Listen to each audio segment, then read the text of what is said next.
Bueno, bienvenidas, bienvenidos. Gracias por sumarse al taller. Veo caras nuevas, lo que me pone contento. Vamos a hacer una intro de cómo funcionan los espacios un poco para quienes el primer taller que hacen.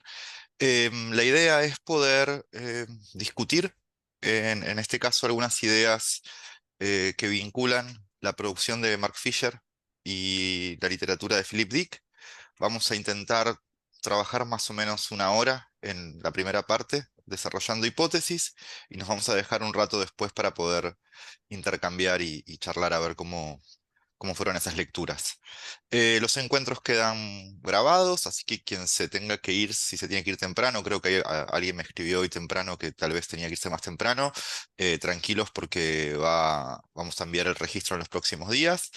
Em, en este caso ya están todos los materiales de lectura en sus correos, así que voy a mandar solamente el registro y si surge algún material complementario que aparezca hoy y nos parezca interesante. La idea de esto es que la primera parte también sea una conversación, así que si hay alguien que tenga una duda y quiera, o un comentario y quiera introducirlo, yo diría que lo hagamos directamente, digamos, con una manito. Lo que sí no estoy tan atento es al chat, porque mi apunte está justo en esa zona de la pantalla, así que no puedo seguir mucho el chat. Pueden dejar ahí sí cosas para que los revisemos en el momento de la conversación. Entonces, no sé si hay, supongo que sí, participantes que ya hayan estado en el taller donde trabajamos a Mark Fisher. Algunas de esas ideas hoy van a volver, pero van a volver intentando generar algún vínculo con la producción de Dick. Entonces, tengo en principio alguna introducción. La introducción sería pensar por qué estamos interesados en ver cómo dos autores que vienen de campos muy distintos, como es el campo literario y el campo de la teoría, y además, dentro del campo literario, Philip Dick viene claramente del campo de la ciencia ficción, de un imaginario con el cual trabajamos mucho en los talleres, y, y Fisher viene del campo de la crítica cultural marxista, que es un campo específico dentro del campo de la teoría.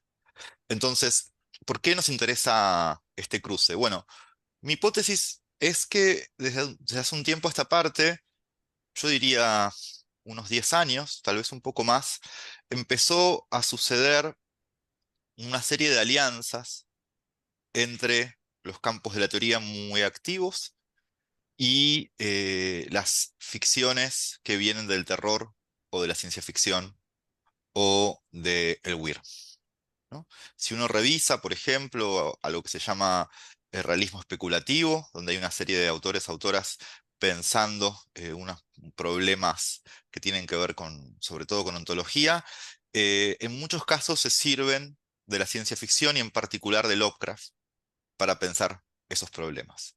Si uno revisa a un autor como Eugen Tucker, que escribió una trilogía que se llama El terror en la filosofía, va a ver que desde el campo de la filosofía y de una filosofía muy, muy dura, está pensando con figuras que vienen de la literatura y el cine de terror.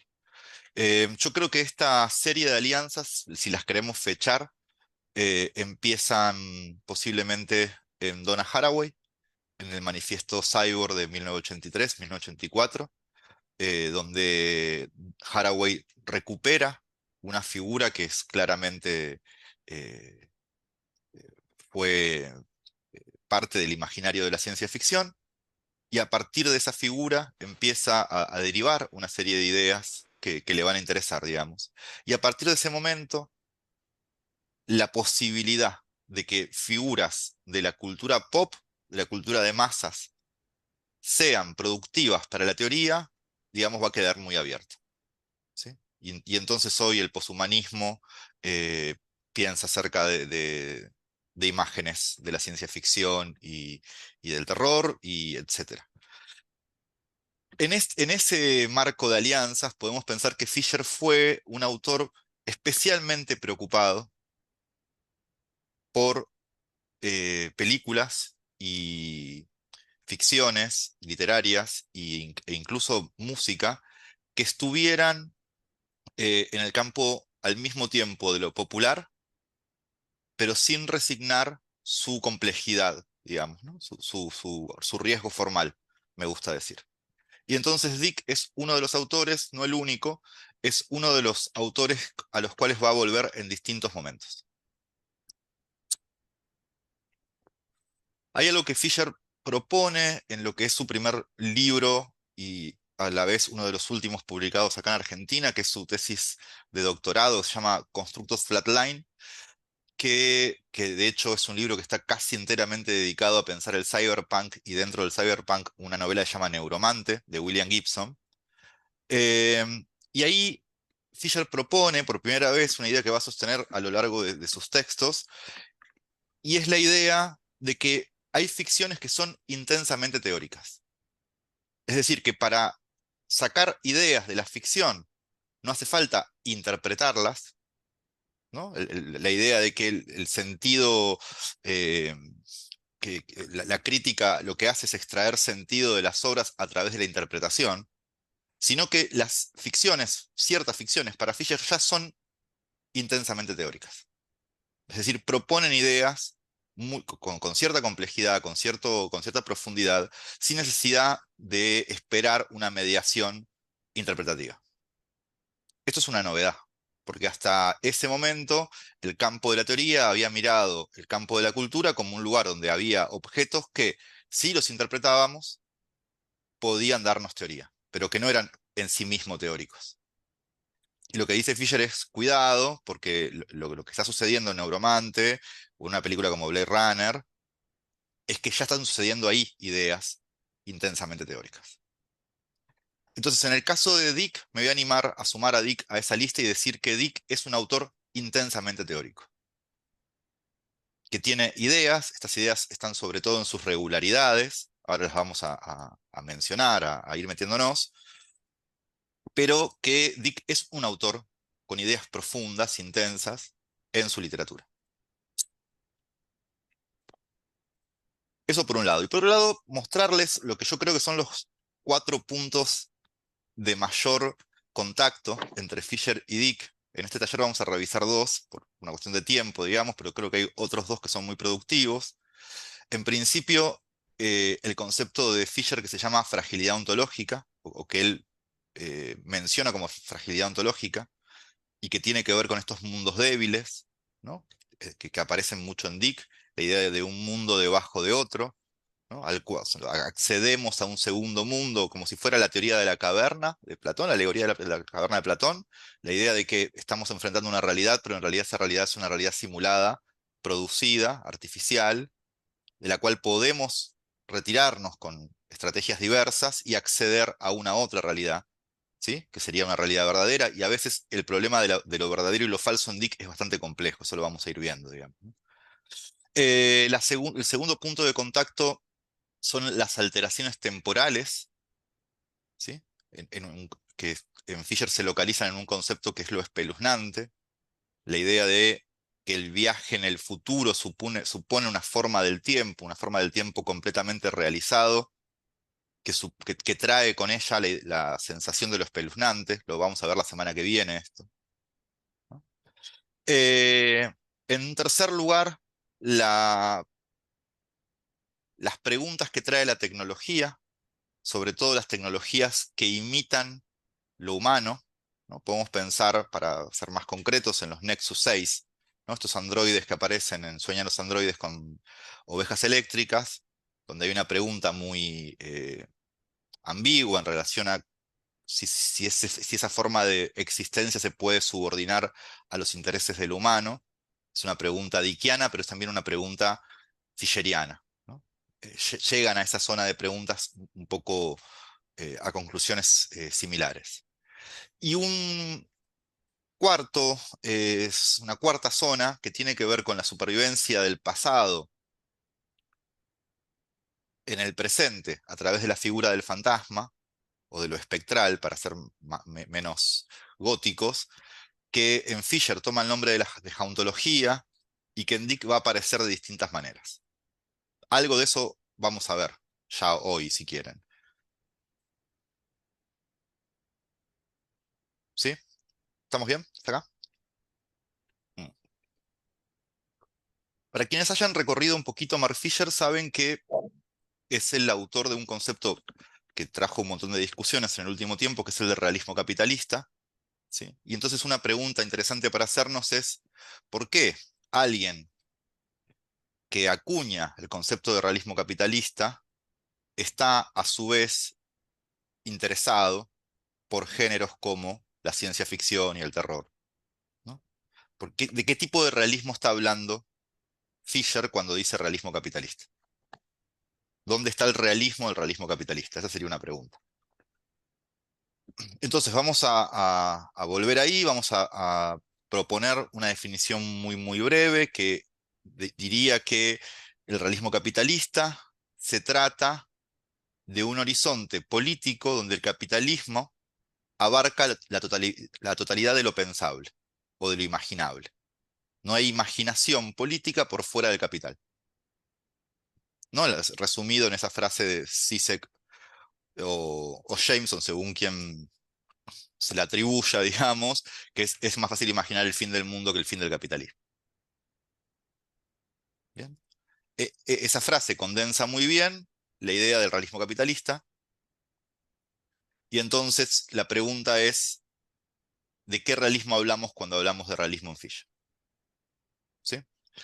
En el inicio del realismo capitalista, en el primer capítulo, analiza una película de ciencia ficción, Children of Men, del 2006. Se trata de una película que plantea un desastre biológico que impide que nazcan niños, ¿no? Y por lo tanto hay una especie de extinción lenta de la especie. Eh, lo que le interesa a Fisher es que desde ese punto, digamos, toda acción se vuelve superflua. Todo lo que hagamos, o sea, si no hay futuro, si no va a haber generaciones futuras, si la humanidad no se va a mantener, no se va a sostener en el planeta con vida, entonces todo lo que hacemos resulta superfluo.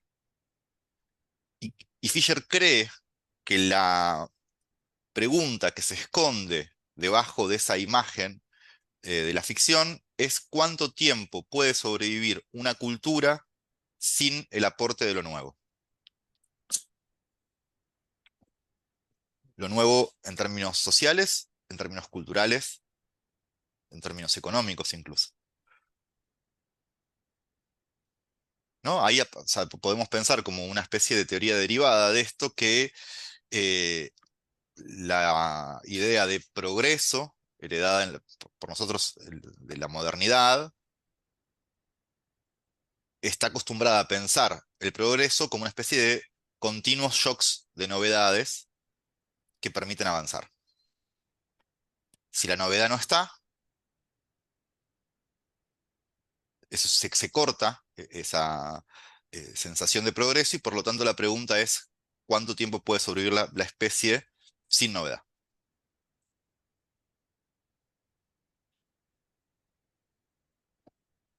Y por otro lado, habría una pregunta que también interesa, que es cómo se puede hacer cultura en un contexto así. Es decir, cómo se puede hacer cultura, cómo se pueden producir objetos culturales sin ojos nuevos que los miren. Los objetos culturales sin la mirada humana pierden su potencia, se agotan a sí mismos, ¿sí?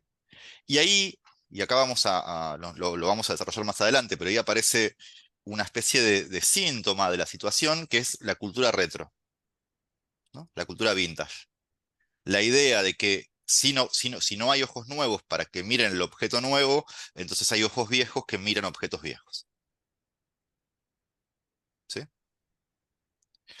Eh, y acá vamos a hacer una disgregación más y después nos vamos a meter un poquito ya en Philip Dick.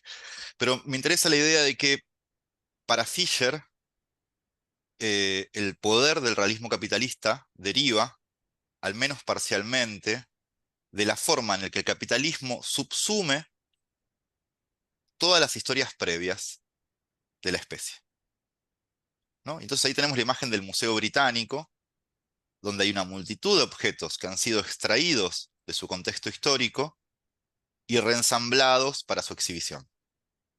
¿no? Un lugar donde podemos encontrar un Monet al lado de una pieza de el Antiguo Egipto, al lado de un tótem de la isla de Pascua, al lado de un jarrón chino. Todos esos objetos han sido extraídos de su contexto histórico y son exhibidos uno al lado del otro, perdiendo su capacidad de llevar a ese momento, ¿no? Pieza de exhibición de Dick trabaja exactamente en esta línea. ¿Bien? Entonces, hay una especie de ruptura de la historicidad.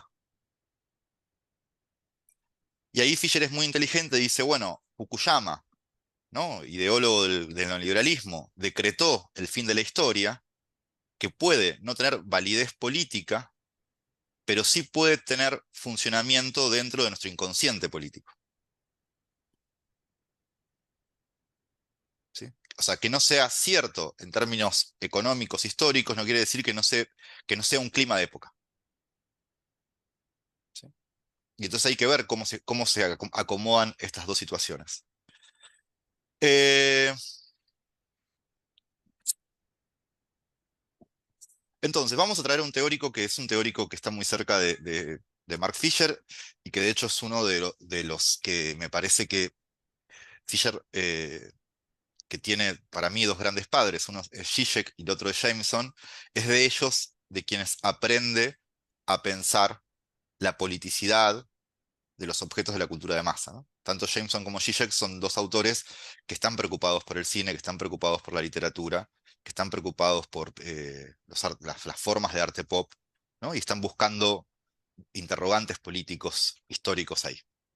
Entonces, en 1980, Jameson propone la hipótesis eh, de que inicia el neoliberalismo. Vamos a silenciar ahí. ¿Sí? Perdón, que inicia el posmodernismo. Y el posmodernismo es ese momento en el cual la imaginación política se paraliza, ¿no?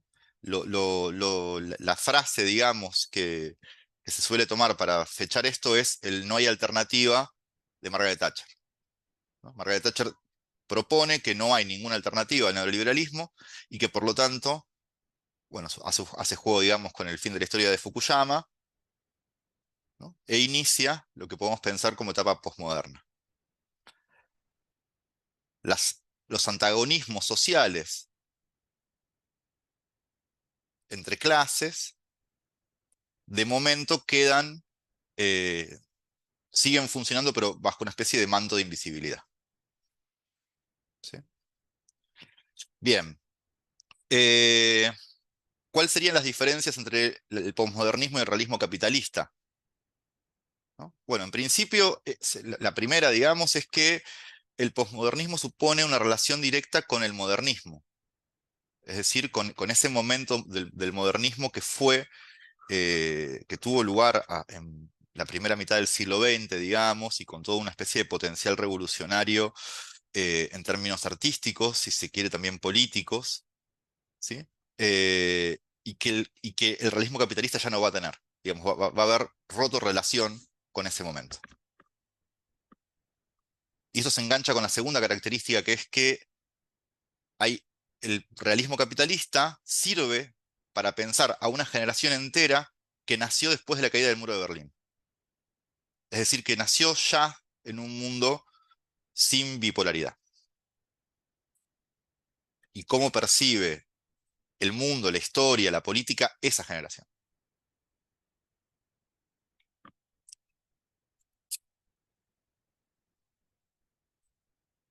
Y la tercera, que también está relacionada con esto, es que la posibilidad de percibir alternativas políticas, aunque fueran alternativas nominales, dice Fisher, ¿sí? Hacía al posmodernismo algo distinto al realismo capitalista, donde esas alternativas ya no existen.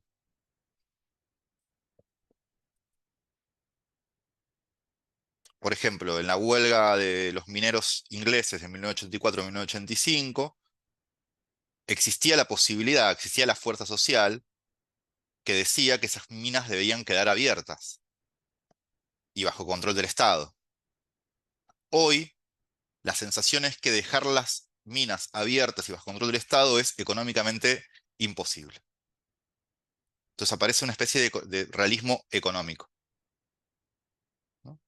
Donde lo único realista en términos económicos es la lógica del capital. ¿Se ve hasta ahí? Sí. Entonces, vamos a meternos desde estas coordenadas hacia, eh, hacia Philip Dick. Y cómo Philip Dick muchas veces planteó ficciones que contienen nuestro presente, al menos de forma parcial. Esa sería la hipótesis del taller. Dick estaba percibiendo configuraciones muy cercanas al realismo capitalista en algunas ficciones, aunque por supuesto no las enunciaba, no las teorizaba, no las modelizaba.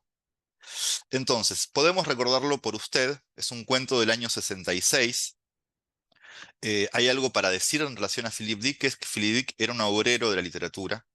En el año 55, por ejemplo, publicó 12 cuentos, lo que significa a un cuento por mes. Eso hacía que sus condiciones materiales de escritura fueran realmente muy difíciles, que no tuviera muchas veces el tiempo necesario para cerrar esas ficciones o para darle el tiempo de corrección necesarias. Entonces, el año 66 es un buen año porque Dick solamente publica 3 cuentos. Eso quiere decir que necesitaba menos dinero y podía dedicarse un poco más a organizar lo que estaba proponiendo.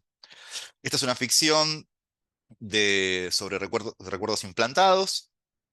En 1990 se hizo una película con Arnold Schwarzenegger, Total Recall. Eh, Quienes la hayan visto no la van a olvidar jamás por la máscara de la señora que se abre, digamos, una gran película.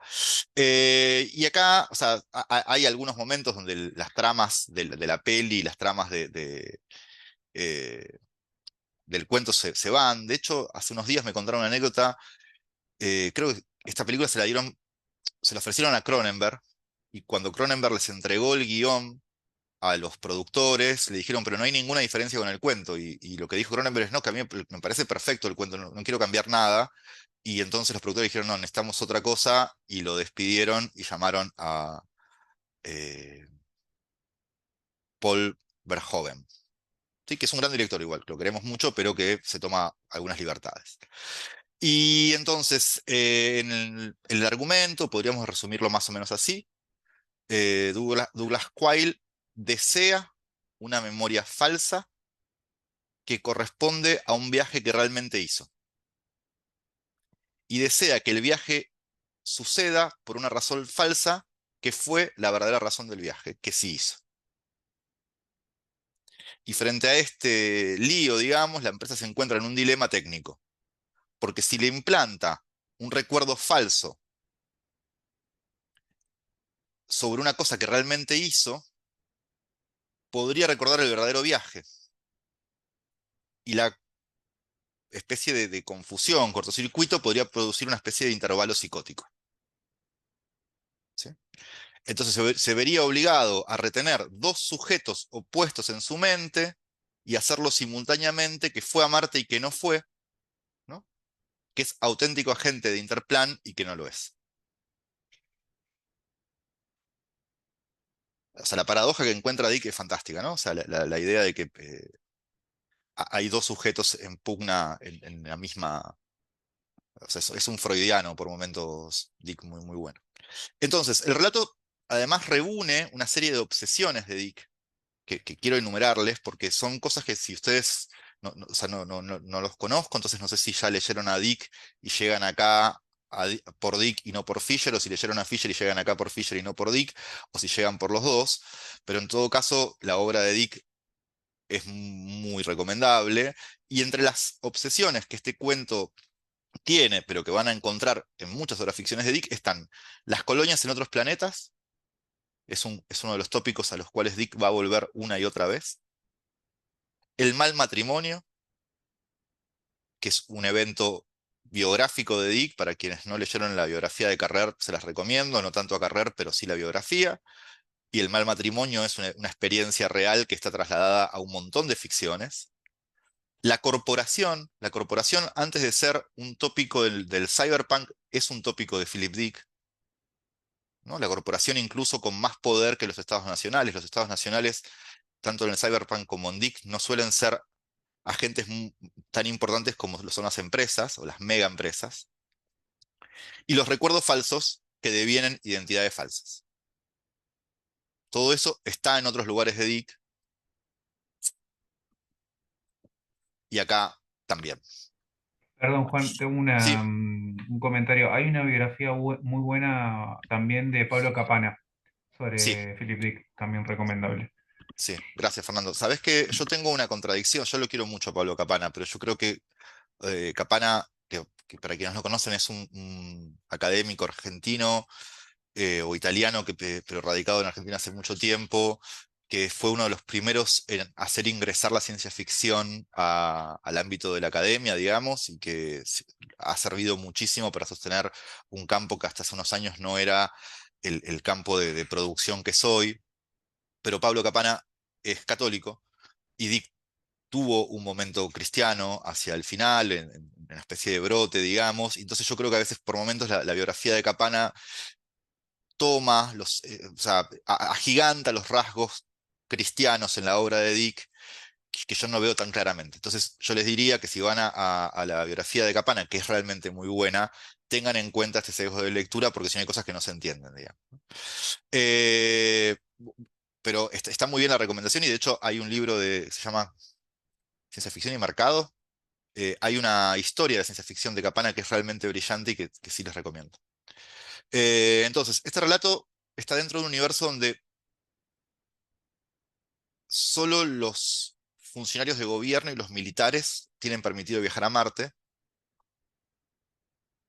y Douglas es un simple empleado, pero está obsesionado con conocer el planeta. Y entonces está además en un mal matrimonio con su esposa Kirsten, quien le recuerda por lo menos una vez al día que él es solo un miserable empleado asalariado. La función de la esposa, podríamos decir, es que él tenga los pies sobre la tierra. De modo que Douglas siente que todas las cosas conspiran repentinamente para recordarle quién es, ¿no? Como si hubiera una especie de principio de realidad en su esposa que cada vez que él ingresa a la fantasía le dice, pero no te olvides que eso es una fantasía, tu realidad es esta. Eh, bien. Tenemos también el tópico de la corporación, digamos, que construye simulacros de experiencias, recuerdos implantados, falsificaciones. Para quienes leyeron la conferencia que les mandé de Dick, van a ver que el problema de los simulacros para Dick era muy importante y que todo empieza en el parque de diversiones de Disney. Porque a él le parece que era un visitante asiduo del lugar y que le parecía que ahí había una especie de rasgo futurista muy fuerte en relación a la posibilidad de simular cosas. Pero además, me interesa otro detalle. La empresa no solamente se encarga de fabricar recuerdos falsos o de implantarlos, sino que además construye una serie de objetos falsificados, una especie de como si fueran pruebas falsificadas que dispone en la casa del dueño del recuerdo nuevo, digamos, pasaportes, certificados de vacunas, postales, boletos de viaje, ¿no?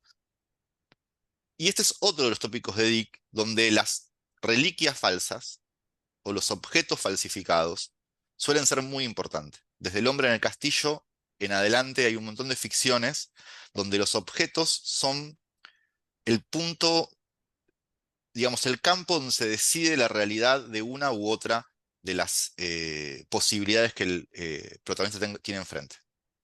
Pienso, por ejemplo, que en Tiempo Desarticulado, la forma en que el protagonista se da cuenta que está viviendo dentro de una simulación, de una maqueta de los años 50, es porque encuentra unas revistas, una revista Life creo que es, que tiene un año muy posterior a los años 50, creo que es el año 94, y entonces es el objeto el que lo va a... O el objeto es falso y la realidad verdadera, o la realidad es falsa y el objeto verdadero. Esa tensión está todo el tiempo en Dick y es interesante verla. Eh, Después hay un momento del relato donde le están vendiendo el servicio, digamos, y le dicen algo así como, ¿sabrá usted que ha viajado, que ha ido allá? No nos recordará a nosotros, ni a mí, ni siquiera al haber estado aquí. Será en su mente un verdadero viaje. Le garantizamos eso, 2 semanas completas de recuerdos hasta su más mínimo detalle. Y acá lo que me quiero llevar es el momento donde el ejecutivo le dice, no nos recordará a nosotros. Porque lo que quiere decir es que no solamente tiene la posibilidad de agregar memorias, sino de quitar memorias, ¿no? Y esto es importante para el desarrollo del cuento, pero también para ver cómo funciona en doble vía el problema de la memoria en este relato. Eh, entonces, lo que sabemos es que él posiblemente fue un agente secreto de Interplan, que alguien en los laboratorios de ciencias militares del gobierno borró sus recuerdos conscientes. Todo cuanto sabía era que ir a Marte significaba para él algo especial, le queda una especie de resto diurno, ¿no? Como si la memoria de lo que realmente pasó se convirtiera en deseo de lo que realmente quiere que pase, ¿sí? Y eso es lo que no pudieron borrar, digamos, ¿no? No es un recuerdo, sino una especie de resto de deseo. Y entonces ahí, y acá viene el gran momento Dick Fisher, digamos, que es la posición cuántica. Es decir, estar en dos realidades contradictorias, opuestas al mismo tiempo. Cuando su mujer le pide que decida por una u otra memoria, él dice, los dos recuerdos están firmemente grabados en mi mente. Uno es real y el otro no, pero no puedo diferenciar cuál es el auténtico y cuál es el falso. ¿Sí? Entonces, en el momento en que los agentes de Interplan lo visitan, poco después de que él empieza a vivir esta especie de doble realidad, y le informan que tienen una especie de teletransmisor en el interior de su cerebro que los mantiene constantemente informados, la realidad se le volvió tan confusa que no sabe si realmente viajó a Marte o convenció por error a los agentes de haber viajado a Marte. Es decir, ya no es que tiene dos memorias, sino que además no sabe si la memoria falsa no empieza a producir eventos verdaderos. ¿Se ve? O sea, ¿cuál sería la diferencia entre alguien que compró ese servicio, realmente no fue a Marte, pero su certeza sobre ir a Marte es tan fuerte que convence a los demás de haber ido a Marte? Y por lo tanto lo empiezan a tratar como si hubiera ido. ¿Se ve el rulito ahí? O sea, es una especie de loop más en el inconsciente y la relación entre memoria y realidad. Entonces, ¿con qué nos vamos a meter acá? Bueno, nos vamos a meter acá con los desórdenes memoria y el trabajo onírico, tal como lo describe Fisher en Realismo Capitalista. Porque para Fisher, el realismo capitalista depende de nuestra subordinación a una realidad que él llama completamente plástica, capaz de reconfigurarse en cualquier momento. En términos de Jameson, un presente puramente fungible en el que el espacio y los aparatos psíquicos pueden reprocesarse y rehacerse a discreción, ¿no? La metáfora que encuentra Fisher, que me parece realmente muy buena, es que la realidad es parecida a la multiplicidad del menú de opciones disponibles para un archivo digital, ¿no? Donde ninguna decisión es conclusiva, ¿no? Cualquiera que haya trabajado con Word y sabe que escribe una palabra, la borra, escribe otra y puede volver a la palabra anterior tocando el botoncito para atrás las veces que quiera, digamos, y ese archivo nunca está completamente cerrado, ¿no? O sea, incluso con la idea del guardar se puede encontrar formas de volver atrás, etcétera. Bueno, eso que nos parece muy práctico, de hecho lo es en términos de archivos digitales, ¿qué pasa si pensamos la realidad como un archivo de esas características? ¿Qué pasa con una realidad donde los discursos oficiales del Estado, pero también los discursos de las empresas, tienen la capacidad de desdecirse o de volver a puntos anteriores de sí mismo, como si nunca hubiesen dicho lo que dijeron hace 3 días? ¿No? Estamos, para quienes están en Argentina, creo que somos casi todos, estamos viviendo un gran experimento en relación a esto, ¿no? Donde las cosas son dichas y desdichas y vueltas a decir de una forma que da pánico. Pero al mismo tiempo, cuando uno recuerda que las empresas hacen esto sin necesidad de que el gobierno sea más o menos neoliberal, sino que las empresas pueden decir este producto no daña la salud, después decir sí daña un poco y después conseguir la manera de volver a decir que no daña, es que no es que estamos frente a un momento particular, ¿sabe? En diciembre no empezó un evento particular, sino que es la realidad a la que estamos habituados, ¿sí? Hay no sé si ustedes saben, pero Ursula Le Guin y Philip Dick fueron a la misma secundaria en Estados Unidos y al mismo tiempo, pero no pudieron conocerse porque Philip Dick faltaba mucho porque era muy enfermizo. Y Úrsula era muy admiradora del trabajo de Dick y entonces en su novela más dickiana, que es La Rueda Celeste, está dedicada a Dick. Siempre me gusta esa anécdota porque habla de los cruces, digamos, ¿no? Y entonces en La Rueda Celeste el chiste es que hay alguien que tiene algo que se llama sueños efectivos. Los sueños efectivos es lo que sueña se transforma en la realidad. Entonces si sueña una plaga, se despierta y efectivamente hay una plaga en la realidad. Pero si sueña la siguiente noche en algo que destruye la plaga efectivamente se destruye, ¿sí? Entonces, la historia es entre esta persona y un psicoanalista, creo, un psicólogo, que intenta dirigirle los sueños para crear una especie de utopía, pero por supuesto, va intentando, o sea, va tomando malas decisiones a través de los sueños de esta persona, le induce los sueños, pero se los induce mal, y entonces siempre genera caos, y después a la siguiente noche intenta corregir lo que hizo con el sueño anterior, y entonces la realidad se va volviendo un lío. ¿Cuál es el juego, digamos? Que las personas viven la nueva realidad impuesta por el sueño efectivo como si siempre hubiera estado ahí. Jameson, al leer La Rueda Celeste, dice, la plaga que acaba con millones de vidas es percibido como un evento hasta ese momento inexistente que rápidamente encuentra lugar en nuestra memoria cronológica del pasado reciente. Es decir, acomodamos la memoria a la realidad, ¿sí? La plaga no estaba ahí, pero nos despertamos con plaga y de repente es como si recordáramos que la plaga estaba ahí desde antes, ¿sí? Entonces le llama a esto fabulaciones retrospectivas. Y acá viene un momento muy clave, que es la idea de que si hay fabulaciones retrospectivas, nuestra interioridad debe su existencia a un consenso ficcionalizado. El concepto de interioridad es importante, digamos, porque de hecho es un concepto que le va a servir a Fisher para pensar Blade Runner en un constructo flatline. Interioridad, para definirlo como algo más que aparato psíquico, podemos pensarlo como el conjunto de nuestras memorias, de nuestros traumas, de nuestras sensaciones, de nuestras, o sea, todo aquello que es nuestra identidad o que construye nuestra identidad. Por eso es tan delicado.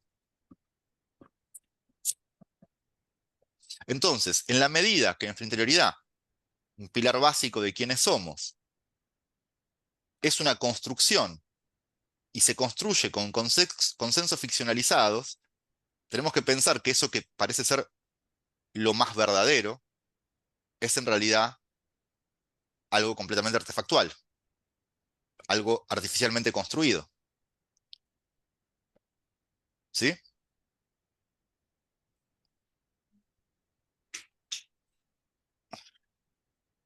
Entonces, ¿por qué, por qué no nos rebelamos contra esto? Sería la pregunta. ¿Por qué no nos oponemos a las contradicciones que supone la realidad plástica que describe Fisher? Bueno, básicamente para no volvernos locos. En una realidad completamente cambiante, si nos resistiéramos, si nos quedáramos aferrados a una de sus versiones, desfasados del resto de la comunidad, habríamos perdido esa referencia que es el principio de realidad. Entonces dice Fisher, la estrategia de aceptar lo inconmensurable y lo insensato sin hacer cuestionamiento fue siempre la técnica ejemplar de la sanidad. Y es una estrategia con un rol específico dentro del capitalismo tardío, en el que todo lo que alguna vez fue puede retocarse rápidamente, en el que la construcción y destrucción de ficciones sociales funciona a la velocidad de la producción y distribución de mercancías. ¿Sí? Pero, si bien no nos volvemos locos, tiene, por supuesto, una consecuencia que es la precariedad ontológica. Si el olvido se convierte en una estrategia de supervivencia y de adaptación, lo que nos queda es una precariedad en relación a nuestra relación con la realidad. Nuestro vínculo con la realidad es muy frágil. ¿Sí? Entonces Fisher deriva de acá, y acá estamos llegando a uno de sus puntos cruciales, que no es casual que los desórdenes de memoria ocupen uno de los focos de angustia cultural de nuestra actualidad. Es decir, que los desórdenes de memoria sean no solamente tan frecuentes, sino que produzcan el monto de angustia que producen. Y ahí se va a dos ficciones que me gustan mucho, con las cuales no me voy a meter, que son Memento y Eterno Resplandor de una mente sin recuerdos. ¿No? Dos pelis que trabajan exactamente, digamos, en la zona de los desórdenes de memoria y que podrían ser pensadas como emergente de esta situación. Otro emergente de la situación, y ya nos estamos metiendo en pieza de exhibición, es la nostalgia. La nostalgia por realidades más sólidas. Es decir, si nosotros evaluamos que las generaciones anteriores tuvieron con sus realidades vínculos más sólidos, estoy hablando del estado de bienestar, ¿no? Del boom del consumo, los años 50, si consideramos que esa generación tuvo con su realidad un vínculo más sólido, por supuesto que aparece eso que se llama, que Fisher llama nostalgia postmoderna, que sucede en la posmodernidad, pero no es nostalgia de la posmodernidad, sino nostalgia de la modernidad. ¿Sí? Entonces, tengo una cita larga de Jameson que me gusta mucho, que la voy a saltear porque quiero ir hacia pieza de exhibición, digamos, pero quería quedarme con esto, digamos, ¿no? Las dos consecuencias parecen más evidentes de nuestra relación frágil con la realidad es, por un lado, desórdenes de memoria, por otro, nostalgia posmoderna. ¿Sí? Eh, bien. Juan, una Sí, pregunta. sí, no veo quién Eh, es, pero sí. María. Soy María. ¿La jauntología es como un síntoma también de esta precariedad ontológica o en la modernidad se podría dar también? No, yo creo que la jantología es un concepto que, o sea, vamos a decirlo así, justo el otro día lo discutía con Emi Esposto esto. Yo creo que podemos pensar la jauntología como un evento que sucede en cualquier momento de la historia. O sea, es decir, a cualquier presente hay pasados y futuros que lo acechan. Y lo acechan de forma espectral. ¿Sí? O sea, no habría época en la que no hay un pasado que aceche ese presente.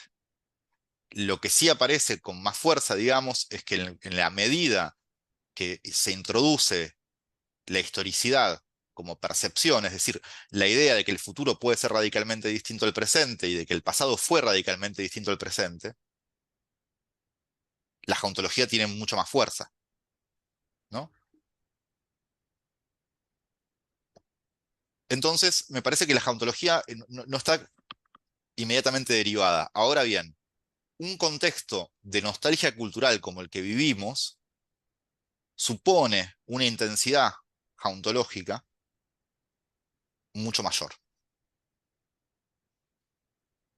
Es decir, estamos más acechados, más acosados por el pasado que otras generaciones.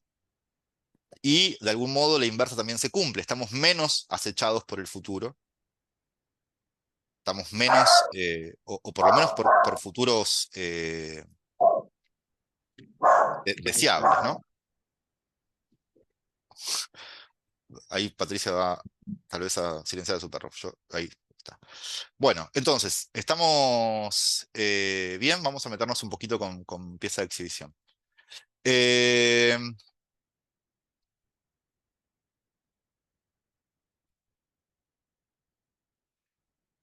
Bien, este es un cuento del año 54, un cuento entonces de una etapa de Dick bastante más apretada económicamente y por lo tanto más productiva. Esto no quiere decir nada en relación a la calidad de los cuentos, ¿eh? Dick sacaba buenos cuentos, si uno lo revisa, en cualquier etapa. Sí se nota la paciencia narrativa que tiene en los cuentos de los años donde tuvo que publicar menos para vivir. Eso es muy claro. Pero quiero decir otra cosa. Cuando uno lee a Dickens, también se da cuenta de esto.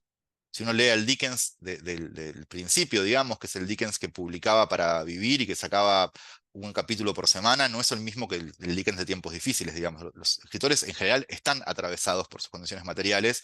Dick no es una excepción, digamos, ¿no? Excepto que uno sea, no sé, un aristócrata que nunca tuvo problemas y siempre vivió con soltura y entonces, bueno, o sea, puede escribir siempre lo que quiere y llevarle el tiempo que quiera. Si no, o si consigo un mecenas, que era el superpoder de Joyce era conseguir gente que lo bancara, los 15 años le llevaban a escribir las cosas. Bueno, Dick no era esto, entonces vendía muchos cuentos. Este es el año 54 y la pregunta acá sería un poco por la nostalgia y otro poco por quién administra la realidad. ¿Sí? Entonces tenemos a Miller, que trabaja en la oficina de historia, en el departamento del siglo XX, usa ropa de época, y esa es la primera discusión que tiene con su jefe, digamos. Incluso le parece llamativo el robotaxi que lo lleva hasta el trabajo, porque el gobierno ha dictado leyes severas sobre indumentaria. El jefe le pregunta, ¿no puedes olvidar tus malditos anacronismos de vez en cuando? Pero Miller es fan del siglo XX, ¿no? Y usa moda vintage radical. Y también utiliza el acento de un ejecutivo norteamericano de la administración de Eisenhower. O sea, ya es un vintage del lenguaje, digamos. Yo he conocido casos igual, ¿no? De gente que queda muy pegada a una época y usa el lenguaje como si viviéramos en 1980. También sucede eso, digamos. Entonces, hay una especie de idolatría por el pasado. El jefe le dice, los tiempos cambian, la sociedad progresa, estas son solo réplicas imperfectas, pero Miller no está de acuerdo. Y entonces de alguna forma se mete, empieza a escuchar ruidos en la exposición, ¿no? En la maqueta, que representa el siglo XX, entra en ella y se encuentra con una mujer que dice ser su esposa y dos adolescentes que le llaman papá. Entonces volvemos a la posición cuántica, ¿sí? Miller habita una realidad donde es empleado de un museo en el futuro y otra vida en los años 50. Y los años 50 no son una casualidad. No son una casualidad en este cuento, ni es una casualidad que tiempo desarticulado, la maqueta que le construyen al protagonista para que pueda sobrevivir sea también la de los años dorados del consumo. ¿Sí? El momento donde podemos decir el boom productivo enseñó a consumir a las masas de trabajadores. ¿Bien? Entonces visita a un psiquiatra que lo intenta contener y le dice, entiendo lo que usted dice, tiene la sensación de que todo cuanto lo rodea es irreal. Una especie de escenario, una exposición de un museo en la Oficina de Historia de Nueva York, nivel R, el nivel del siglo XX. Y además, esta sensación general de insubstancialidad, existen recuerdos específicos proyectados de personas y lugares ajenos a este mundo. Otro plano que contiene a este. La realidad, podríamos decir, en la que este mundo no es más que una sombra, ¿no? Dick suele poner en ciertos personajes secundarios textos muy teóricos. Porque, como decíamos al principio, si la ficción de Dick es intensamente teórica, hay que buscar dónde están esos discursos. Por lo general, en personajes secundarios. Me acuerdo mucho del eh, conserje de un hotel en Fluyan sus lágrimas, dijo el policía, con el cual este sujeto, que es una estrella pop hiperconocida y un día se despierta y no lo conoce nadie, y no sabe qué pasa, qué pasó, digamos, entre una secuencia y otra, y es el conserje del hotel, que tiene una aparición mínima, el que le arma el esquema ontológico en el que está metido. Usted es esto y también es esto. Entonces, vamos a ir a una comparación de este cuento con Tiempo desarticulado más precisa. Ahí está Goom, que es el protagonista, Y a Gum le pasa esto. Gum es muy bueno matemáticamente y entonces resuelve problemas en los diarios, ¿sí? Que él piensa que son una especie de crucigramas, pero en realidad son problemas que el Servicio de Inteligencia Militar norteamericano pone ahí para él, porque es el único que puede saber de dónde van a caer los misiles, o sea, hacer el cálculo matemático necesario para saber dónde van a caer los misiles. Creo que es una colonia en la Luna que está en guerra con la facción de la Tierra. ¿Sí? Entonces, él realiza un crucigrama que en realidad es un ejercicio matemático de probabilidades para defender a la humanidad. ¿Sí?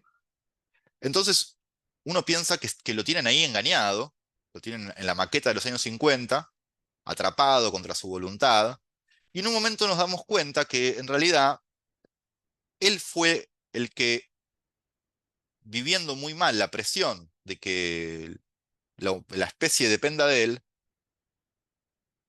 se retiró mentalmente a los años 50. Y que le tuvieron que construir una maqueta alrededor para ayudarlo a soportar la presión de un presente que no aceptaba. ¿Por qué me interesa este movimiento? Porque en Dick la alienación no es necesariamente algo impuesto, sino que muchas veces se puede entender como un movimiento defensivo, pero voluntario. Carrer define el síndrome de aislamiento, uno de los tantísimos diagnósticos que tuvo Dick a lo largo de su vida, como la negación de afrontar la realidad y la fuga de ella que lo lleva a refugiarse en una construcción delirante. Donde el delirio no es el padecimiento, sino al revés, el alivio. Porque Gum vive en el delirio, puede soportar estar en el mundo. Si lo enfrentáramos al mundo tal cual es, no podría estar ahí. ¿Se ve? Entonces acá volvemos a la idea de la complejidad de la posición cuántica en Dick. No hay un mundo verdadero y uno falso. Acá no es platónico Dick. Hay dos mundos que están ahí relacionándose de una forma muy compleja, donde el sujeto tiene un poco una parte de sus memorias y de su conciencia y de su identidad en una y otra parte en la otra. En Fluyen sus lágrimas, un policía le dice al protagonista, Taverner, está perfecto, por una mujer, ¿no? Que parece ser que lo estaba ayudando al protagonista y en un momento el protagonista se da cuenta que su discurso es falso. Entonces el policía le dice, ella está perfectamente adaptada al mundo exterior, con excepción de esa idea fija. Nunca desaparecerá. Le es indispensable para el equilibrio de su vida. Es una idea inofensiva y le ayuda a sobrevivir, ¿no? La idea es que su novio está en un campo de trabajos forzados y que ella colaborando con la policía lo está ayudando, cuando en realidad el novio está muerto. ¿Se ve? Los personajes de Dick se retiran a un delirio compensatorio para poder soportar el peso de lo real.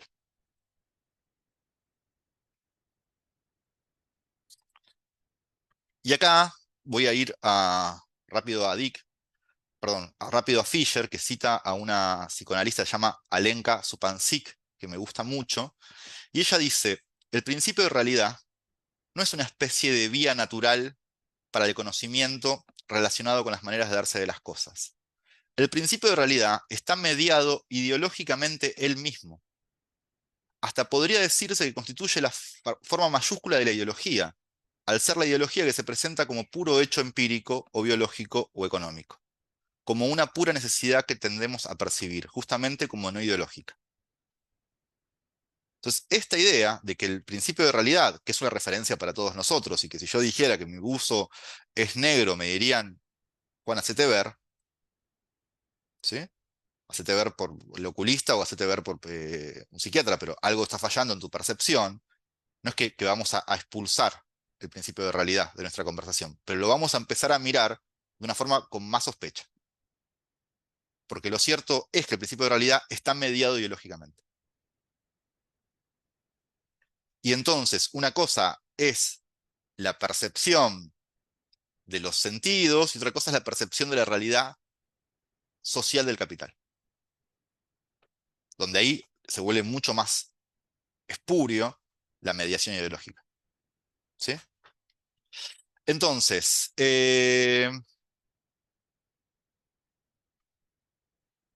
bueno, hay una discusión ahí que podemos abrir si quieren ya más en términos de conversación. Eh, en la hipótesis de Fisher hay la política emancipatoria, desde Brecht hasta Foucault, supone la destrucción del orden natural, lo que revela que aquello que vemos como necesario o inevitable no es más que mera contingencia, y que aquello que al mismo tiempo nos parece imposible se revela como posible. Es decir, lo que parece fuera de horizonte se vuelve realizable. ¿Sí? Podemos pensar esto para los dos lados, digamos, ¿no? Si la entrega de recursos naturales y el paquete de medidas económicas neoliberales se le hubiéramos contado a un chileno en 1970, le hubiese resultado imposible. Solo 3 años después, ¿no?, mediante un golpe militar, estábamos en condiciones de pensar que eso era posible. Y al revés lo mismo. Si le decíamos a un cubano en 1956 que iba a haber una revolución social, posiblemente le hubiese resultado muy difícil de creer. ¿Sí? Entonces, el cambio de horizonte de lo posible y de lo pensable depende de condiciones muy particulares. ¿Sí? Entonces, para volver a algo que decíamos antes, la pregunta es ¿quién administra la realidad? ¿O quién administra el principio de realidad? ¿Quién administra lo que es pensable e imaginable en qué momento y por qué medios?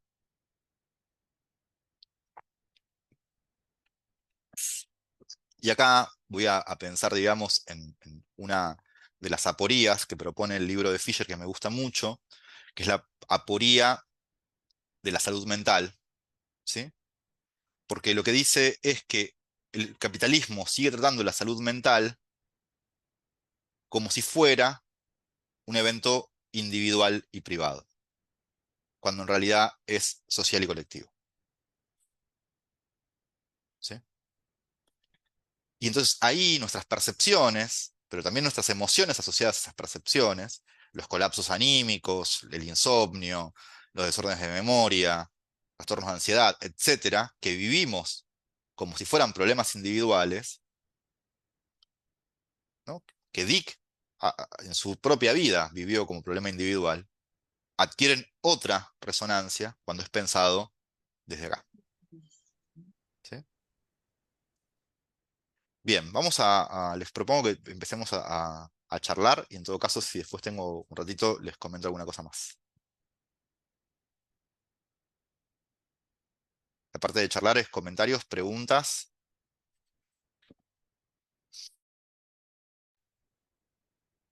Hola, a mí me llamó la atención que dijeras que no, que es, verlo con un sesgo, que él era católico, cuando en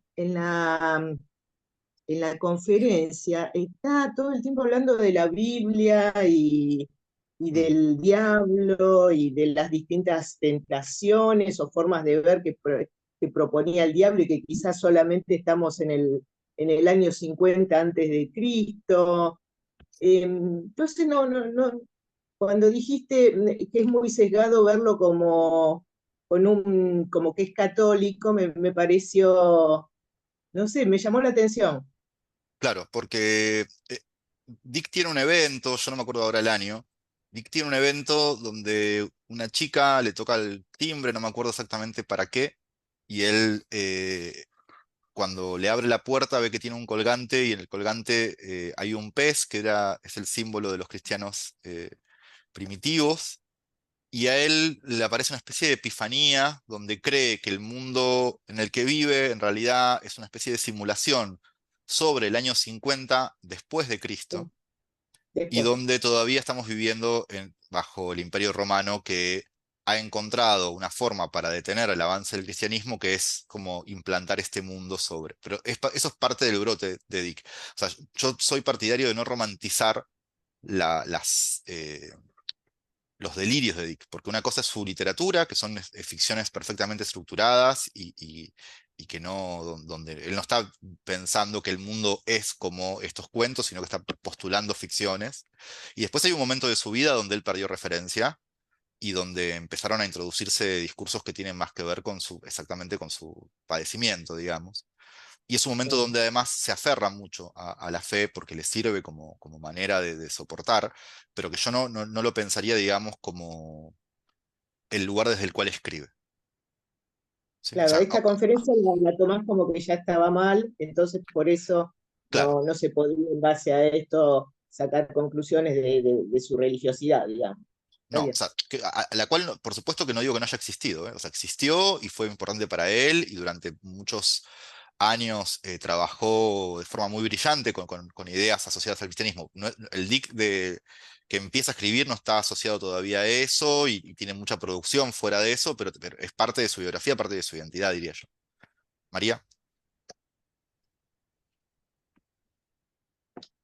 Sí, y una pregunta con respecto a Fisher, y esta idea de que lo real está mediado ideológicamente, o el principio de Mm, realidad, digamos, que no sé si es lo mismo para él, pero no, retomando la pregunta, bueno, pero retomando la pregunta que hacías al principio, bueno, ¿qué es lo real? O sea, ¿cuál es el alcance real de la pregunta por el realismo capitalista?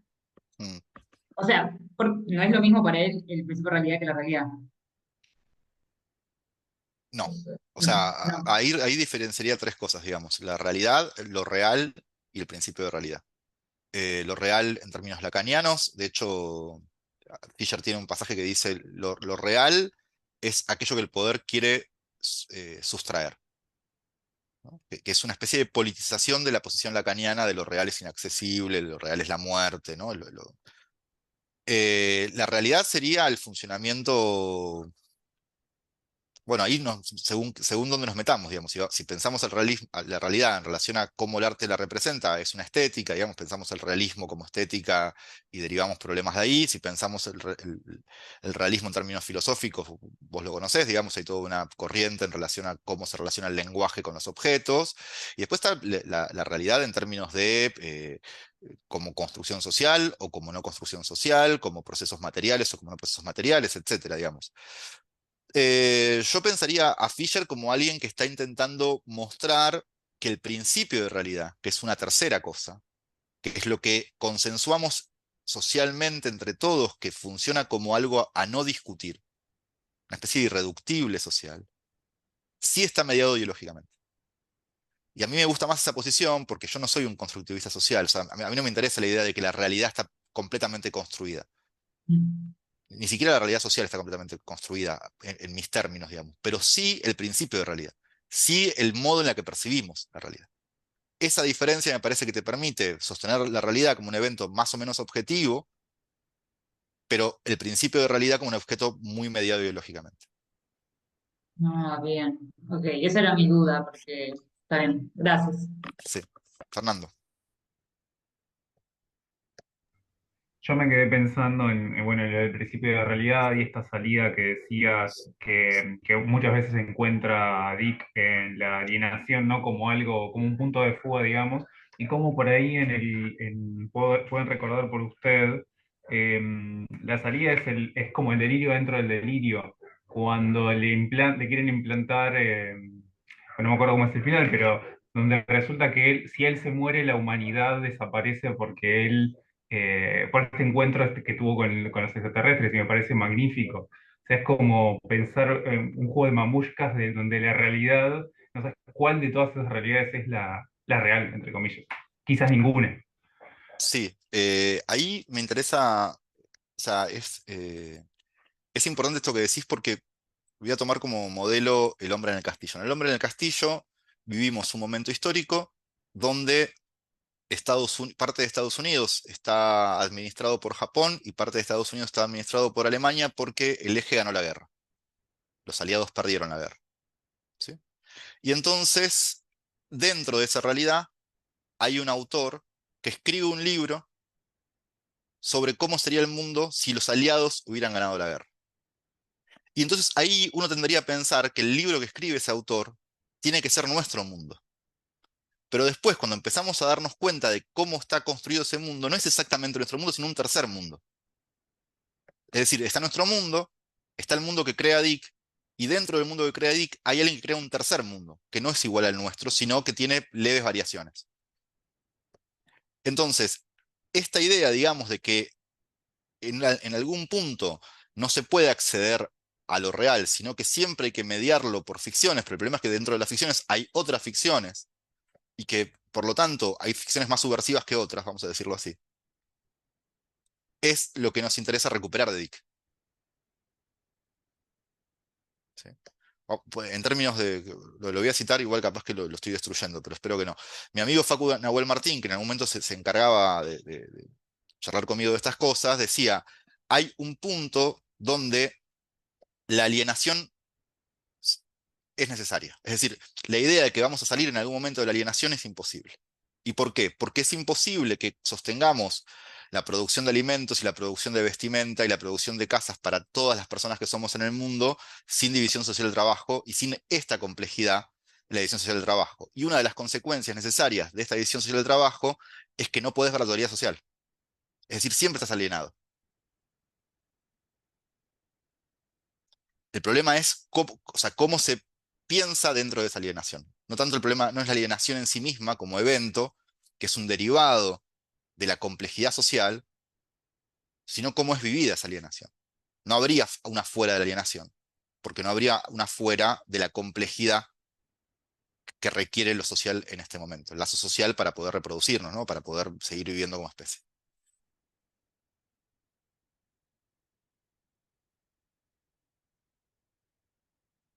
Eso no quiere decir, o sea, bueno, o sea, ahí hay una división, o sea, podemos meternos acá, pero es medio espinoso. La alienación no es lo mismo que la ideología, y la ideología no es lo mismo que la enajenación. Son tres eventos distintos que hay que diferenciar, digamos, y pensarlos cada uno en sí mismo. Entonces podría haber una relación no enajenada con el trabajo, pero sí alienada. O sea, no, ahí nos metemos en un brete, pero es interesante entrar por ahí.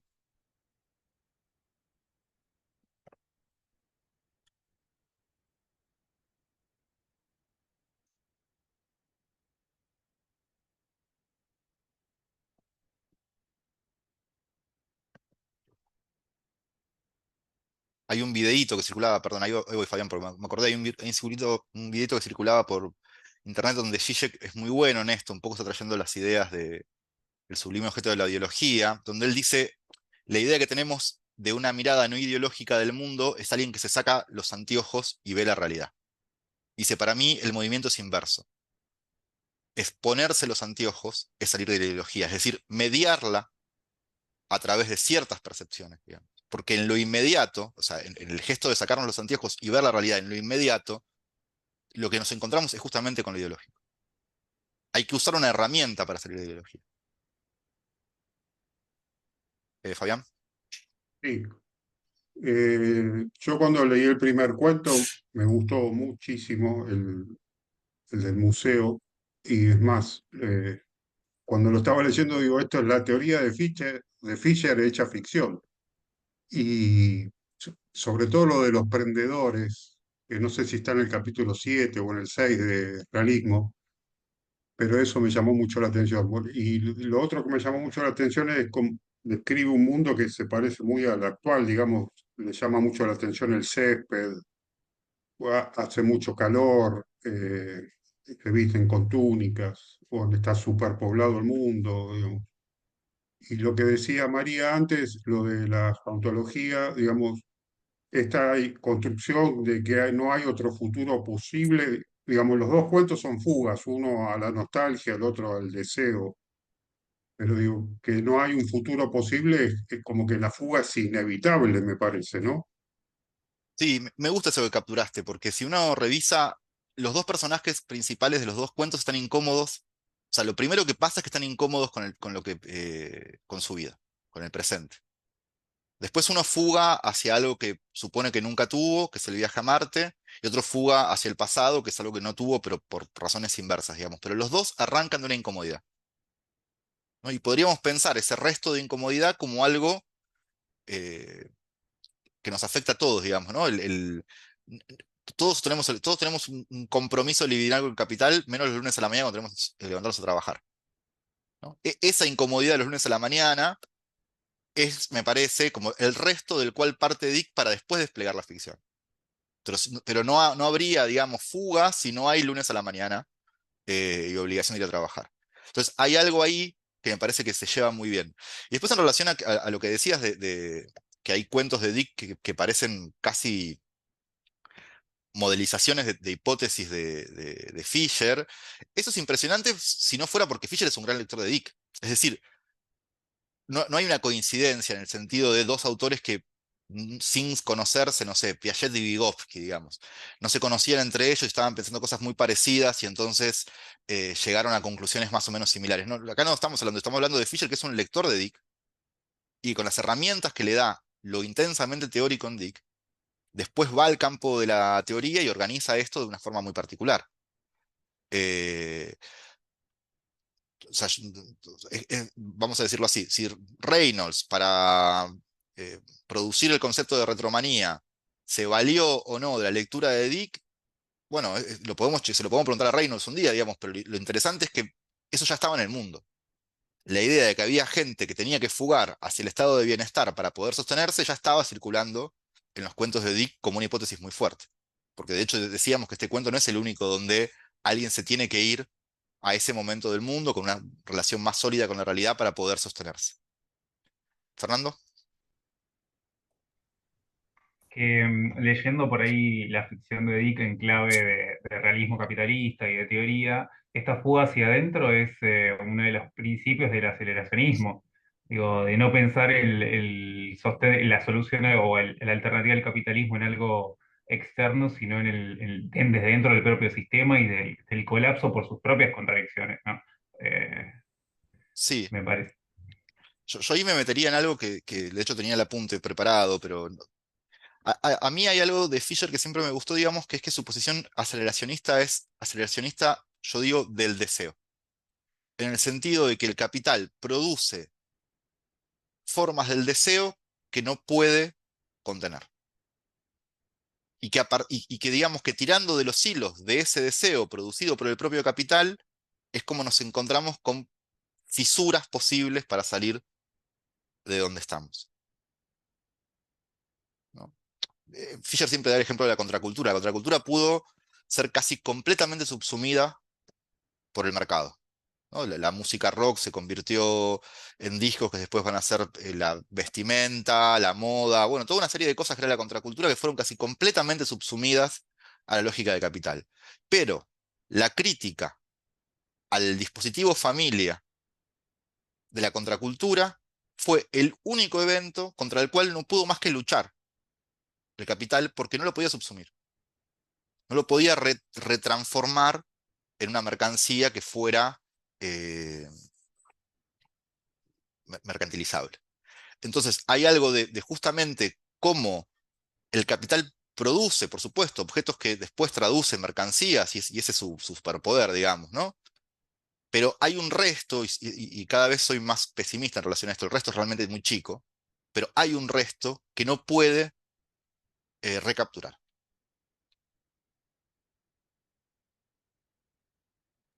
Perdón, entonces hay una fuera de capital. O sea, Sí, sí, o sea, estoy seguro que hay una fuera de capital. O sea, la pregunta es cómo llegamos ahí, ¿no? O sea, acá voy a volver a citar a Facu Nahuel Martín. Él dice, hay tres grandes estructuras, ¿no? O sea, como especie tenemos tres grandes estructuras. La naturaleza, es decir, nuestras capacidades físicas, nuestro cuerpo como límite. Nuestro cuerpo no puede hacer cualquier cosa. Entonces, se puede transformar un montón, pero eso tiene un límite. El aparato psíquico, al cual lo podemos recombinar, lo podemos reorganizar, qué sé yo, pero también tiene un límite. Y la relación social, ¿no? Entonces tenemos tres estructuras: naturaleza, aparato psíquico, capital. ¿Dónde están las fisuras? Faco encontró esta solución súper elegante y hermosa. En lo que el capital como estructura intenta subsumir las otras dos a sí mismas. Es decir, si pudiera ser que nosotros sigamos produciendo mientras dormimos, lo haría, pero encuentra un límite en que no podemos vivir sin dormir. Entonces ahí frena, digamos. ¿No? Frena no porque quiere, sino porque eso es un irreductible y todavía no encontró la manera. Sigue buscando la forma en que produzcamos dormidos, digamos, pero todavía no la encontró. En esos límites, donde el capital todavía no puede subsumir las otras dos estructuras, es donde aparece la grieta, la pequeña grieta, o las pequeñas grietas, que son, digamos, esta producción deseante no recapturada, y es por donde yo buscaría, digamos, algún tipo de salida.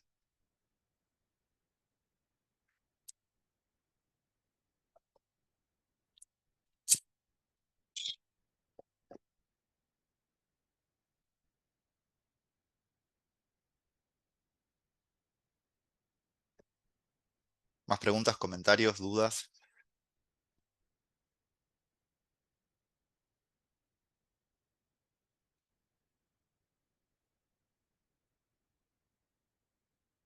Bueno,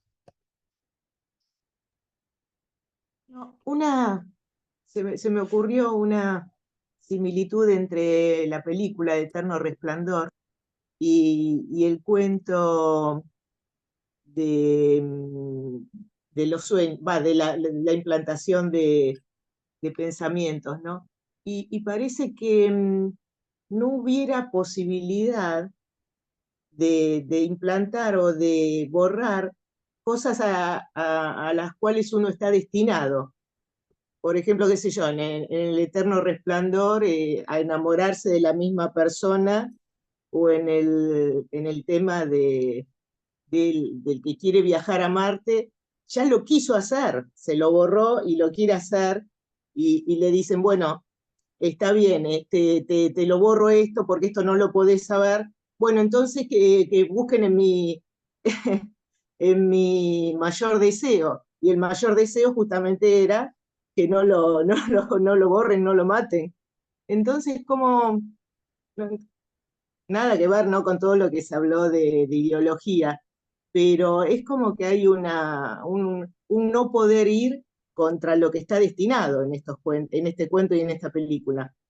sí, yo ahí, o sea, es una pregunta que me interesa un montón. De hecho, otro día en un encuentro en La Plata discutimos un poco esto, que yo pensaría si, la idea sería esta, ¿no? Hay una pulsión que se resiste a ser borrada y que insiste sintomáticamente de alguna manera en nuestra vida, ¿no? Como una fuera de lo permitido, como una fuera de la estructura, como una fuera del principio de realidad, ¿no? O sea, hay algo que insiste. En el caso de nuestro protagonista, es su deseo de conocer Marte vuelve en forma de comprarse recuerdos falsos, en forma de mentirle a la mujer si es necesario, ¿no? Lo que sea para poder adquirir eso que tanto desea. A mí me gusta esa idea. El único problema que yo le encuentro a esto es la versión, tal vez romántica, de que nuestros deseos, si los liberamos de las ataduras del capital y si los liberamos de las ataduras bla, son, voy a decirlo así, anticapitalistas.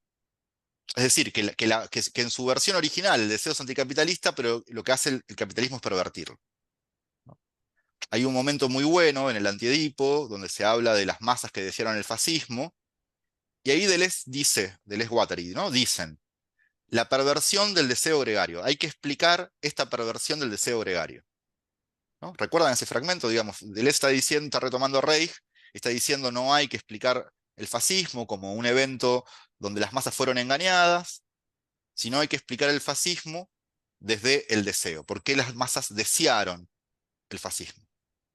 Y ahí dice, hay que explicar esta perversión del deseo gregario. Y en 3 palabras hay 3 pasos dados muy rápidos. Que el deseo interviene en la política, estamos de acuerdo. Que existe deseo gregario, ¿no? Deseo colectivo.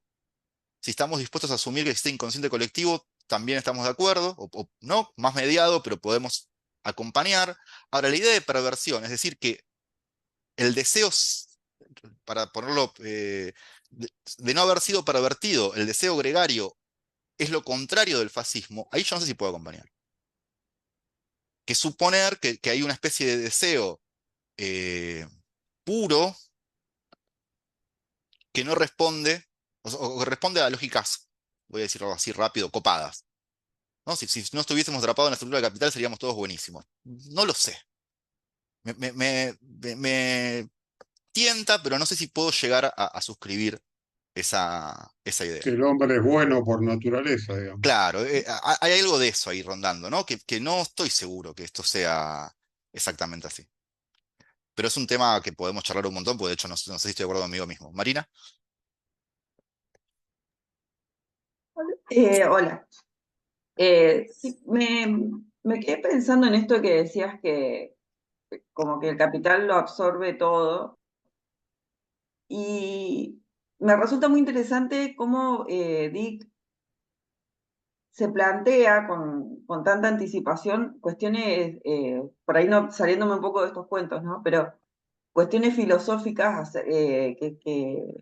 acerca de, por ejemplo, la inteligencia artificial, los planteos filosóficos que plantea para el hombre y para el trabajo la aparición de la inteligencia artificial como tal, entre tantos aspectos, ¿no? El trabajo. Y me llama la atención mucho en los cuentos como, más allá de los mundos imaginados en el futuro, siempre como que sobrevive una estructura burocrática muy fuerte. Existe el hombre, el burócrata, digamos, y es como que se imaginara como el futuro, la única salida del hombre en el futuro en el trabajo sería la existencia de la burocracia. Sí. Eh, y lo pensaba eso en relación a los discursos que circulan ahora respecto a la inteligencia artificial, como que en un futuro no muy lejano el hombre ya no va a necesitar trabajar. Y lo plantean como algo utópico, Mm. digamos, y nada, esta herramienta, este pensamiento me parece muy útil para abordar estas cuestiones. Sí, tres temas que trajiste y que me parecen interesantes y que tal vez no los podamos desarrollar en el taller, pero que me parece que hay que apuntarlos. Primero, la posición ambigua de Dick en relación a la tecnología, ¿no? Dick tiene, por momentos, escribe Sueñan los androides y construye una empatía con los Nexus 6, digamos, con la posición subordinada, casi esclava de los Nexus 6, que es interesantísima. Pero al mismo tiempo escribe un cuento como Segunda Variedad, donde la tecnología es completamente antihumana y muy peligrosa y puede simularnos y engañarnos de formas muy complejas y hay que tener cuidado. Entonces, la relación de Dick con la tecnología siempre es un poco, que me parece aparte que acierta en esa ambigüedad. Acierta en no definirla como algo o completamente negativo o completamente positivo, digamos, ¿no? No es un tecnoutópico, pero tampoco es completamente tecnofóbico. Pero, y ahí sí, otro de los tópicos de Dick que son muy recurrentes es la figura del artesano.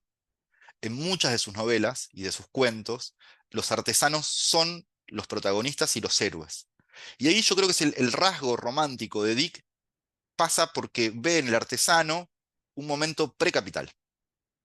Es decir, ¿cuál es la diferencia entre un artesano y un obrero?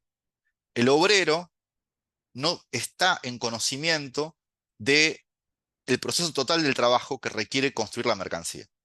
Pensemos en un obrero chino que construye diariamente no sé cuántos microchips para celulares. Bueno, él hace una parte, digamos, pero no tiene ninguna idea de cómo se hace el microchip en la totalidad, no tiene, o sea, nadie tiene idea, o sea, el que lo diseñó, con suerte. En cambio, el artesano era una figura que estaba en control del proceso completo del trabajo que requería hacer ese objeto. Entonces Dick recurre muchas veces a esta posición levemente romántica de pensar al artesano como una figura contestataria, ¿no? Opuesta a la lógica del capital. Es muy inteligente su razonamiento, a mí me parece levemente romántico en el sentido que no puedo, o sea, si fuéramos todos a convertirnos en artesanos ahora, esta videollamada sería imposible, ¿no? Entonces, tecnología por un lado, artesanos por el otro, y después la pregunta sobre el mundo post-trabajo, digamos, ¿no? Si existe en la tecnología la posibilidad de liberar de tal modo la capacidad humana como para que vivamos en una sociedad donde no haga falta trabajar. Y ahí Dick vuelve a ser ambiguo, y también me interesa, digamos, primero porque piensa que de llegar a un punto de tecnología más alto siempre está dominado por la lógica del capital en Dick. Siempre hay una empresa o un estado que aprovecha eso. Y eso es muy, muy claro en una novela como Ubik. En una novela como Ubik, donde hay telépatas, precognitores, o sea, un montón de cosas maravillosas que la literatura fantástica imaginó y disfrutó durante un montón de tiempo, pero en Dick están subsumidos a la lógica empresarial. Eh, hacen espionaje industrial. Es decir, lo maravilloso sí, pero bajo la lógica del capital. Nunca piensa Dick en cómo sería eso en otras condiciones sociales. Y para mí eso es parte del surrealismo capitalista, pero no de él, digamos, porque no tiene culpa de nada, digamos, sino de cómo, ¿no? El realismo capitalista logra que pensemos escenas increíbles, pero donde la lógica del capital persiste. Yo siempre doy el ejemplo de en las primeras escenas de Alien, de Ridley Scott, en el 78 creo que es. Si ustedes se acuerdan, la nave está volviendo a la Tierra, pero como la navegación espacial tiene reglas parecidas a las de la navegación marítima, reciben una señal de ayuda que no pueden rechazar. Como si un barco recibiera la señal de otro barco que se está hundiendo y no puede no auxiliarlo. Entonces, cuando la nave recibe esta señal, despierta a la tripulación del sueño criogénico en el que estaban yendo, ¿sí? Y entonces hay una especie de primer desayuno con la tripulación despierta. Y ahí los mecánicos de la nave preguntan si van a recibir un bonus extra por el desvío. Es decir, discuten paritarias. Discuten, o sea, vamos a ver una película donde hay naves espaciales, xenomorfos, todas cosas increíbles, pero lo primero que se discute es cómo afecta esto a mi sueldo, ¿no? Esa lógica que ahí se ve muy claro, digamos, hasta qué punto está todo eh, tejido alrededor de la lógica del capital, en Dick funciona igual, digamos, ¿no? O sea, puede haber precognitores, telépatas, inerciales, pero van a trabajar para una empresa, le van a hacer espionaje a la empresa de al lado va a contratar a unos que los pueda detener, ¿no?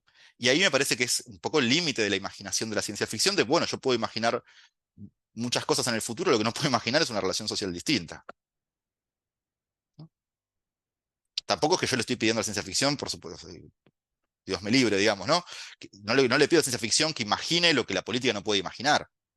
La tarea de la ficción no es imaginar mundos distintos, eso es tarea de la política, digamos. Pero si pensamos a la cultura como sintomática en relación a ciertos eventos de lo social, podemos ver en estas ficciones cómo el realismo capitalista abarca el horizonte de lo pensable. Bien. ¿Otras preguntas, consultas, comentarios?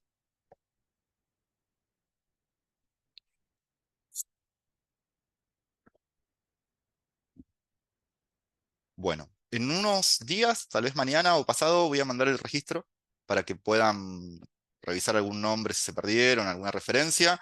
Eh, Creo que no quedaron materiales complementarios, pero si sí quedaron, me avisan y se los reenvío. Y nos vemos el lunes que viene para charlar sobre los otros cuentos. Gracias por sumarse. Chau, chau. Gracias, nos Gracias, vemos. chao. Chau.